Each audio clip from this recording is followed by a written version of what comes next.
Hey folks, with the unsettling real estate market right now, I want to share with you guys how I came from homelessness in a short period of time to becoming a landowner and achieving the American dream, not the conventional way. I'm going to share with you how I found cheap land and a cheap house. Stay tuned.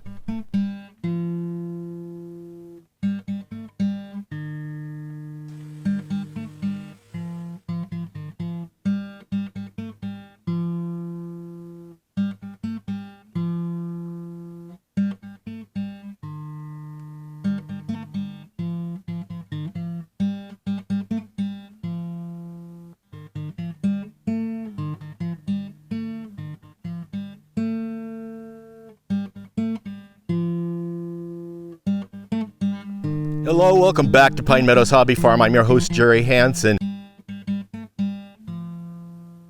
Now, about 2 years prior to us finding this property, I'm going to share a story with you and how I found this house for cheap. A friend of mine that I worked with came up to me and asked me to buy her house. Her and her husband just got married and they wanted to build their dream home on this farm that they purchased about 6 miles down the road. She asked me if I wanted to buy it. I said, sure, I'll buy it. She sold it to me for $10,000, but I didn't have the cash right away. What I had to do was be creative to come up with cash, so I used my Ford Thunderbird title to get security because, mind you, we just came out of homelessness and we were living on this farm rent-free, and I was caretaker of the farm down the road, but we were trying to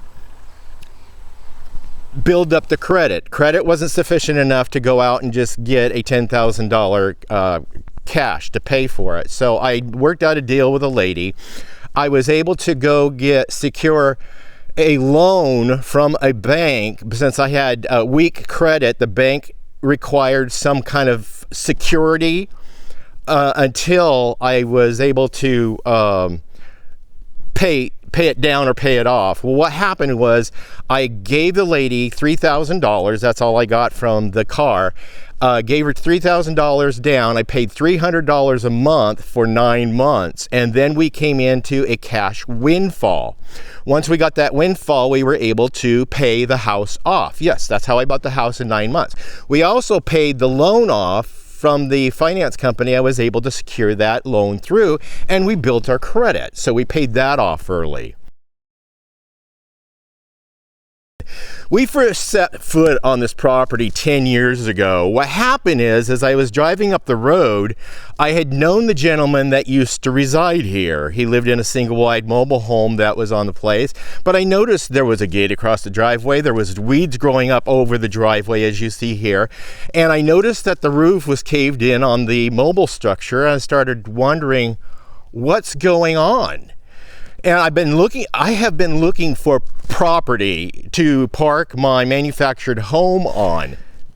Now, the house was sitting stored at the farm where I was living and being a caretaker of. In the meantime, I was looking for property, and this property sits 1 mile down the road from the place I was caretaker of. I inquired about the property. Come to find out, I used Google. Yep. I Googled the site through a map, tried to locate an address. There was no mailbox, there was no address posted, so I didn't know what the address was. So in our region, it's not effective in every region, but in our region, in our county, you can actually put the cursor from your Google Maps, and then you can amplify the map down to where you see property lines. Then you place your cursor right in the middle of that property, and you can right click and it'll ask what's here, and it gives you a street address, a physical address. So I was able to take that address, plug it into Google, and Google came up with 2 results. One result was the gentleman who had lived here had passed away 4 years earlier. I didn't know he had passed away. But since he had the property paid off, he had no heirs. He was not married, didn't have any kids. And since for those 4 years, nobody was alive to pay the property taxes, the county came in and took possession of the land because of unpaid taxes. They do that. That's what they do. So anyway, they offered it up for auction. That's the second item I saw on the Google list. And I went and called the county and asked if this property is still for sale, because the listing of the auction had just passed 3 months earlier. And the gal said, yes, it's still available. Nobody bid on it. Because of the state, you see in this picture right here what the land looked like. Destroyed mobile home, junk car sitting around, an old junk motor home, and garbage everywhere. So that dissuaded anybody from even wanting to put in the time and effort. I looked at it and it's just like, I saw the potential. My wife and I came over here, we saw it. We looked over the land, we found where the well was, the power was here, water was in, septic was in, phone was in, so all the infrastructure was in, and we had a home 1 mile down the road that we could easily relocate on the property. Boom. So again, I didn't have any money in my pocket, so what the county offered, and this is what you guys can look for, it's not available everywhere. You just have to be creative and look to find out if these places are available in your area. Is you look for over-the-counter sales. Over-the-counter sales, you type that in and you can see what localities have that available. So since it didn't sell at auction, I got to purchase it through an over-the-counter sale at minimum bid price. So I bought the property. It's almost 6 acres. I bought it it sold for $60,000 at minimum bid price, but it's worth 3 times that. So their terms were $6,000 down and $486.86 a month, where the county, I signed a contract with the county, they're carrying the note. It's a promissory note to pay. They're carrying the note for 20 years. So I overpay every month. So I'm getting this thing paid off. I took my title to my car down to that finance company that loaned me $6,000. I got double because I was so good at paying the first time, I was able to double it. So I took that $6,000. Again, I had no money in my bank account, but I did have a job. And then I took it down to the county. I gave the $6,000 down with the signed contract. It got its approval. We got it notarized. I got it notarized for free because when you have a bank account, somebody in the bank can do the notary public for free, and that's part of the services. And so I got that done, but I only had to pay $53 extra for the clerk to walk the paperwork across the aisle or across the hall from her office to the recorder's office and have it recorded. So now we become landowners. And it's almost paid for. We got probably maybe 3 to 5 more years to go. Depends on how the income happens, but we're going to be making it happen. So we began our payments and we moved right onto the land. I moved a little travel trailer onto the land, hooked it up to water, plugged it into sewer, got the electric on. And I was able to come over here and spend my days off and clean up the property and get everything out. I had a recycler come in and get the cars and all the metal. I cut up the mobile home and the frames, and they brought in a bin, and I stuck all the metal in the bin. And then I took all the trash to the dump and I burnt whatever that could be burnt. So I got a check from the recyclers. That check was enough to pay my 1 month's mortgage, gravel the driveway, and purchase a new gate for across the front of the driveway. Scored big time there because the resources are right here on the land. And metal prices were up at that time, so that's how come I was able to take advantage of that. Got it all cleared up, moved the mobile home over here, and had them put it as close as they could together, and then I winched it together by myself. I did this by myself. I set the whole house up by myself with a little help from my wife. Now, I like recycling and upcycling, so I took every advantage to look for resources that I could use to build up my home. Working paycheck to paycheck and not having enough money to get things done, I had to put a foundation around the house. I wanted to put a foundation around the house. I could have opted for a cheap skirting, but I wanted a foundation. So I was collecting all the material for the foundation. I was doing estate cleanups, finding cinder blocks, adding those. And so I ended up collecting resources to buy the cement and the mortar and more blocks by selling the wheels and the axles that I had purchased for the two halves of this home to get it moved up, and also the tongues that are welded on the front. I cut those off, sold those, and I was short some money, so I found in my toy box an old toy that I used to have when I was a kid. It was a 1967-ish, 1966 Christmas present from the Sears and Roebuck catalog, sold for $5.55. Now, this is the birth of my YouTube channel. This is the very first video I created for my YouTube channel. What I did was, I felt that this was a collector's item, so I went on and I opened up a PayPal account. I opened up an eBay account. I opened up a Craigslist account, and I opened up a YouTube account. And so what I did was, I filmed this little toy that sold for $5.55 in 1960s. I photographed it operating. I uploaded it to eBay and set auction. And then I listed it for sale, advertising it on Craigslist, but not just any Craigslist. I listed it in Rome, Italy, Paris, France, Miami, New York, Seattle, Portland, Dallas, Fort Worth. These are cities where investors would live. These are places where people who had liquid assets, who had money, who like to collect things, and that's what my target audience was. I got a nibble.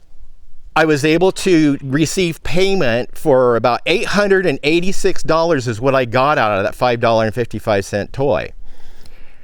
Had them pay pay me through PayPal, but when I listed it on eBay, I listed the link to the video on eBay and also on Craigslist, and also listed the eBay account on Craigslist so they can just click right on it, see the video of the toy that's working, and see where they can go and make the purchase. And of course, I got my money through PayPal, shipped it out, and I'm happy. I got to buy the rest of the material for my foundation. And then my wife and I hand dug the footing, built the footing. I put together all the pier blocks underneath the house and in all of this perimeter foundation, cinder block foundation, put the vents in, stayed true to code, had it all inspected, passed my inspection, and this is earthquake proof.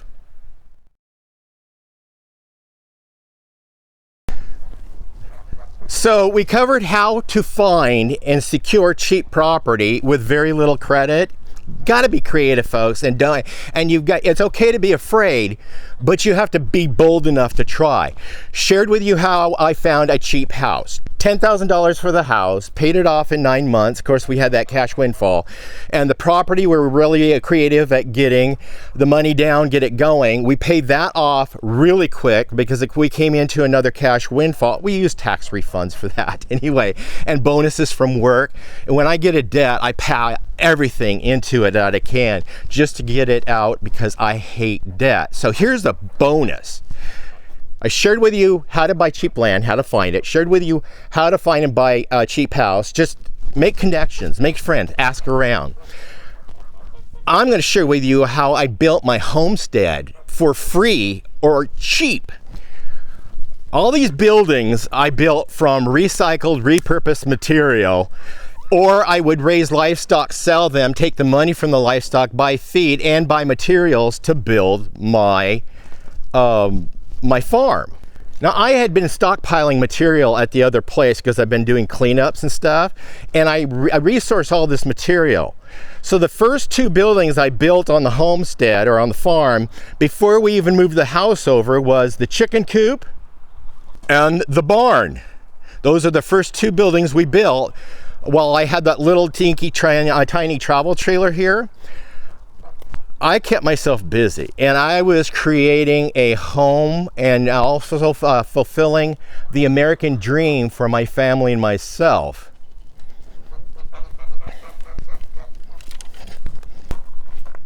Then I sold a bunch of livestock, rabbits, and kept selling them, goats, and then I bought material to build the bunny bungalow.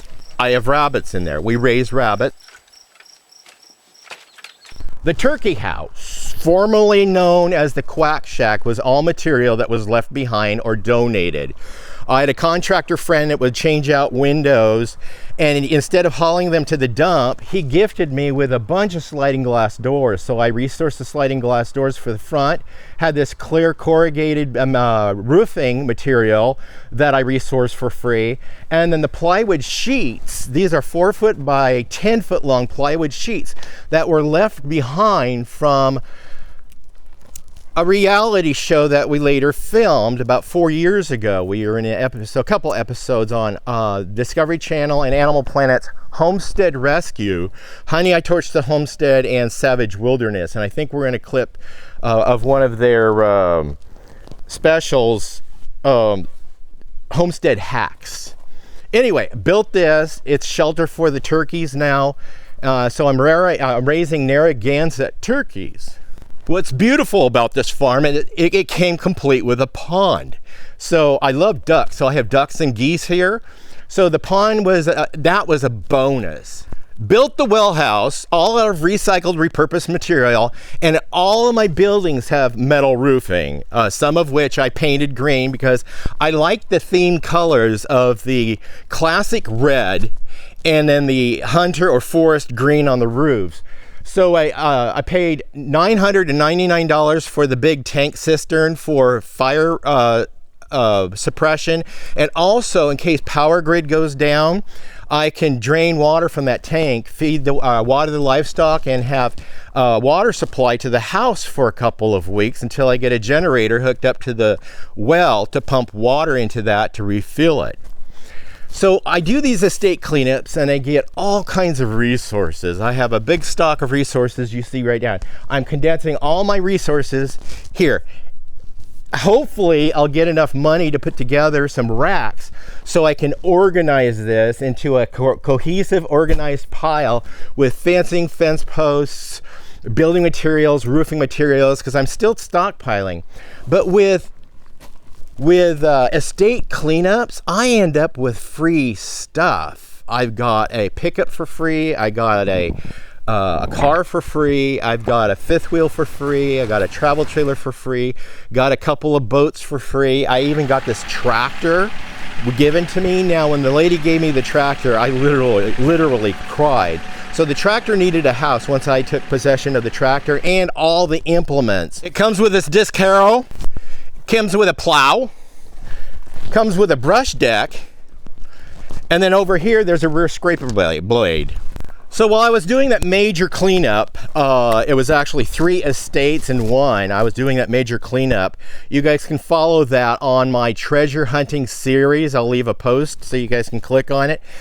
And then I received as a gift one of these canvas covered portable carports that was able to store everything in, but the canvas rotted off as they do in a couple of years. I didn't want to let that frame go to waste, so I went and took some revenue I had, bought the metal and the wood to make a frame the front door, and it also put metal on the roof and the sides, and rehabituated that frame of a portable carport, making it more durable and sturdy. And now it contains my tractor, along with some other things that I have that I collected from estate cleanups. And I end up gifting a lot away because I ended up with 2 tractors and double all the implements. So I just paid it forward and gifted it all to somebody else. Turning the attention to the house, we ended up with a brand new roof courtesy of Marty Rainey and his family on Discovery Channel when they were filming our episode. They put a green metal roof on it to help deflect or protect the house against nearby wildfires, which we average probably 3 a year, every year for the past several years I've lived up here. Another bonus is, like I mentioned earlier, I had a contractor friend that gave me a bunch of windows, and I had the windows stockpiled out here, and Discovery Channel, Misty Rainey, saw all my windows and decided she's gonna build me this epic greenhouse. So now we've got this greenhouse that didn't cost me a cent. So that's how we did it free. That's how I bought cheap land. That's how I got a cheap house. I put it together myself, saving a load of cash, was able to resource even the timbers here in my raised beds, because some of that stuff I get free from an estate cleanup, I was able to gift them to another homesteader friend of mine, Steve Davis. And he had a sawmill, and he gifted me the timber for my raised beds, and I gifted him some items for his homestead as well. So it was a barter thing. It's neat. So that's all of it in a nutshell. How I was able to come from homelessness to homestead in a short period of time. It's a wonderful feeling. Take advantage of those programs that you guys can find, and look what's specific to your area. These programs are not available everywhere. I will leave links down below. Check out those links. I've did a lot of videos helping people out on trying to do the same thing or something like this. I'm your host, Jerry Hansen. This is Pine Meadows Hobby Farm. Please stay tuned to more videos. You could do that by subscribing and clicking that bell icon. That alerts you to new videos as I upload them. Give us a thumbs up, leave a comment, leave a compliment if you will. Remember, be safe, always be kind. We'll see you guys in my next episode. Bye-bye now.